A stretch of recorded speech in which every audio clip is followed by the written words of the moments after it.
Hi, church family. My name is Olivia Frederick, and I am on staff here at the Vineyard Church at DuPage. And I'm excited to be joining you guys for a Circle Maker mini devotional. Today, we have been diving into the Circle Maker book by Mark Batterson at church all together. And so this week, we're focusing on the section of dreaming big with God. And so to start our time, I want to read you guys a little blurb from the book on page 48. It says, drawing prayer circles often feel foolish, and the bigger the circle you draw, the more foolish you'll feel. But if you aren't willing to step out of the boat, you'll never walk on water. If you aren't willing to circle the city, the wall will never fall. And if you aren't willing to follow the star, you'll miss out on the greatest adventure of your life. In order to experience a miracle, you have to take a risk. And now, I don't know about you guys, but I'm somebody who really loves the concrete.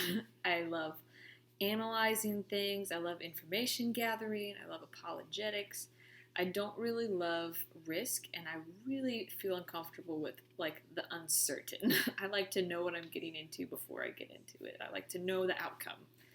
And I've realized that in my prayer life, my prayers have become smaller and smaller over time, so that if they aren't answered, it's no big deal. I think I've been afraid of God not answering my prayers, and I've been uncertain, if He will or not. So I've stopped dreaming of big things that He actually could respond to and answer, and I've settled for safe things, like tinier rational prayers, things like a good night's sleep or like a parking spot. And the problem with that is, even if I do receive them, I'll have no idea if it's a coincidence or if it was God or not. And I'm realizing I need to be praying for things that if they get answered, God is literally the only one who can take credit and glory for it. And so this got me thinking about a passage in Matthew where Peter asked Jesus for something crazy. So Matthew 14:25 through 29 says, shortly before dawn, Jesus went out to them, the disciples who were on their boat, walking on the lake. When the disciples saw him walking on the lake, they were terrified. It's a ghost, they said, and cried out in fear. But Jesus immediately said to them, take courage, it is I. Don't be afraid. Lord, if it's you, Peter replied, tell me to come out to you on the water. Come, he says. And then Peter got out of the boat, walked on the water, and came towards Jesus. I love this story, and Peter usually gets a bad rap in this story because while he's walking on the water, he focuses on the waves and starts to sink. But what I love about this story that we don't really talk about is how Peter is the one who asked Jesus to call him. Jesus doesn't do it on his own. He actually is responding to Peter's crazy request. This isn't like a super spiritual request like help understanding the Bible, or he's not asking for a practical thing like a raise or, helping to provide for his family. He just wants to do something freaking awesome. And Jesus goes, yeah, come. And I just feel so challenged, and I want to challenge you guys. Is there anything in your life that you simply think would be awesome, but are too afraid to ask?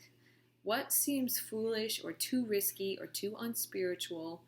I want you to write it down and start circling, start praying for it. And it may seem foolish or overkill, but I bet God is just waiting to surprise you. Stop asking for tiny things when God wants to answer your big requests. I have a story about needing a car. Years and years ago, Joshua and I first got married, we were in need of a car. The one we had was breaking down, and I was like, okay, we're going to start praying for a car. And so every mealtime, to help us remember, we would just tag on, Lord, will you give us a car, or provide for us a car, the money or whatever. And a couple, I think it was weeks or months went by, and we actually had a friend from church say, hey, I just fixed up a car, but I don't need it. Do you guys want it? And just gave it to us for free. And so it was super cool to be like, oh my goodness, we literally just asked for a free car and got a free car. And so if we would have never asked, I don't think we would have ever gotten that car. And because we asked, we know that it was the Lord. And so I want to encourage you guys, ask, and see what God does.